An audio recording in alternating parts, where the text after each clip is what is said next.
Up next, making the first case for the opposition tonight, the Right Honourable Jacob Rees-Mogg.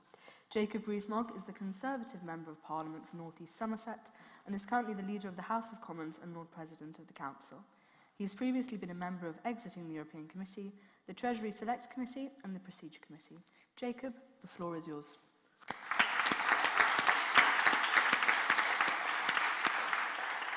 Well, Madam President, thank you for having me. I've actually invited myself on this occasion. A message went round on the Conservative WhatsApp group saying, did anybody have a free Thursday evening? And I'm absolutely delighted that you have shown the way forward by making sure that the Cambridge Union has reopened physically. It is so much better to be here together to debate, to have a proper debate, to allow for interruptions, which I welcome during the course of my speech, as long as you agree with me, rather than to do it down the wire.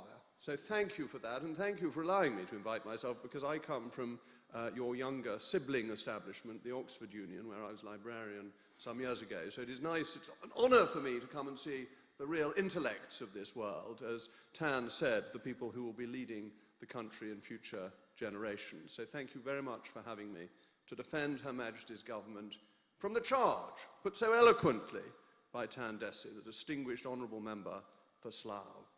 But what was that charge? What did that charge boil down to?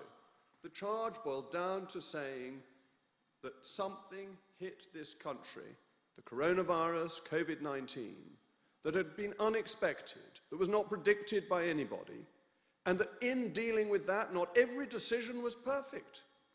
But let me say that a lot of the decisions were right, were remarkable, and have protected this nation and saved lives. Do you remember when it began and we looked to China and we saw that China had built a hospital in a few days? And we thought our country couldn't do that. We looked at them enviously, thinking if only we were so efficient. And then what did we do? We built the Nightingale hospitals faster. We brought in the British Army and we made sure that there was sufficient hospital capacity to treat people who suffered from COVID-19. We ensured that the welfare system could support 3 million extra families. That's the universal credit that has made sure that the least well off in our country have been able to get the support they need in these very difficult times. We've been criticised for the testing that we have done.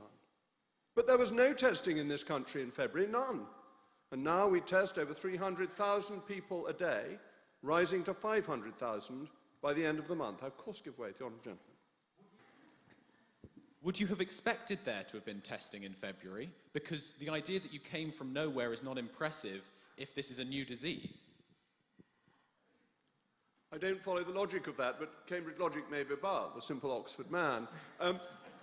The fact that there was no testing because the disease was unknown shows the remarkable ingenuity of scientists and medical experts in this country to be able to get to a situation where testing is for 310,000 people a day. That is an incredible success, to have been able to do that and to raise it to 500,000. I don't deny there have been difficulties and there have been delays and that nothing is perfect. But we are achieving more than most other countries have managed. And we should recognise that. But look at what's happened economically. Tan mentioned austerity. The fact that a Conservative government had got our balance sheet back in order meant that we could afford the support that we have provided to business. £190 billion of taxpayers' money has gone to support businesses. We have done this by the furlough scheme, by the bounce-back loans, by the support for entrepreneurs to make sure that their businesses survive. What have we done? We have used, ladies and gentlemen, your money, taxpayers' money, to preserve the structures of the economy. And why is that so important? Well, if we hadn't done that, if we didn't have the balance sheet with which to have afforded that, which we only had because of 10 years of the Conservatives leading the government, if we hadn't done that, businesses would have gone out of business, jobs would have been destroyed, and then when demand came back in the economy, there wouldn't have been the supply to meet it. But we have kept the supply to meet the demand when the recovery comes. And we saw earlier in the year, in July and August, as things began to open up, that demand returned. Car sales suddenly bounced back. House sales suddenly bounced back. Retail sales suddenly bounced back. So yes, there's been a hit to the economy, but the structures have been maintained because the government followed the right economic policies. So I would argue that against something unexpected, unprecedented, unknown, something no government in the history of this nation has had the opportunity to deal with in the way we have dealt with it, is something that we have done creditably. I don't begin to pretend mistakes haven't been made, but I challenge you to think if any other government could have done it better. But governing isn't only about dealing with crises. Governing is also about delivering on your manifesto commitments. And what was the last manifesto fought over? Well, primarily, we fought over leaving the European Union. And I know that leaving the European Union may not be the most popular activity in Cambridge, or indeed for that matter in Oxford, or near to me in Bath. But the British people voted for it. And democracy is fundamental to what this society stands for. And again, can I congratulate the Cambridge Union on its stance in favour of free speech that is under attack in many universities in this country, and you, ladies and gentlemen, are a bastion of our historic freedoms of which you should be immeasurably proud. But free speech goes with democracy. And when the British people vote for something, the politicians shouldn't say they know better and they're not going to let it happen. The politicians should deliver on the promises they have made to the British people. And we did that. We got the Withdrawal Act through within just over a month of the general election. We delivered on our promise, and this is so fundamental. Because when Tan said, in the future, you're going to be the leaders of this country, he's right. The history of Cambridge is that you will be. But you ought to have the right to be able to do that democratically and to change the government if you don't like it. And that freedom, that right, that responsibility was restored to you on the 31st of January, and it will be completed by the 31st of December this year. So the Conservative Party is delivering on its promises, on those promises on which it got elected. But there's so much more to do. It's more than what you've done in the past and how you've coped with a crisis. It's where are you going next? What do you believe? What underpins your approach to governing? And what underpins our approach to governing is recognizing that decisions made by individuals are better than those made for them by the state. We have had great announcements which I think are particularly important on planning.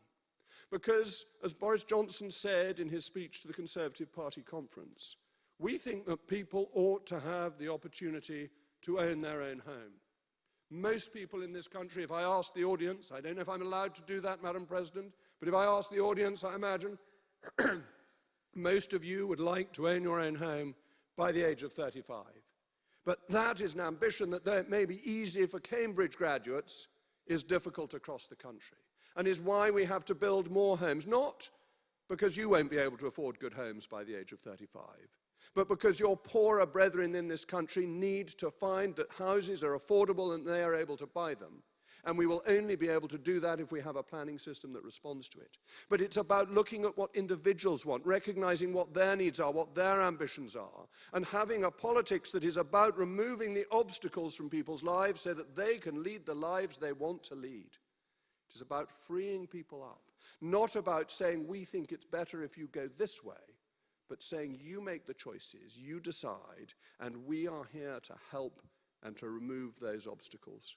So it seems to me the message is extremely clear. This government came into office with a majority under a year ago.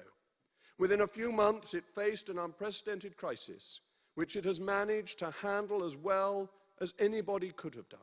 It has managed to ensure that the economy has retained its structures, and it has managed to ensure that lives have been saved. And this has been tough, and this has been difficult for us. We've had to do things we don't like. I don't know about you, but I hate sitting here with a mask on. But if that makes one of you safe, surely that is the right thing for us to be doing. So we have done that. We have delivered on our manifesto promises, and we are showing the way to ensure that people of this country can make choices for themselves in a vibrant democracy that in a decade or two to come, you, Madam President, may well be running.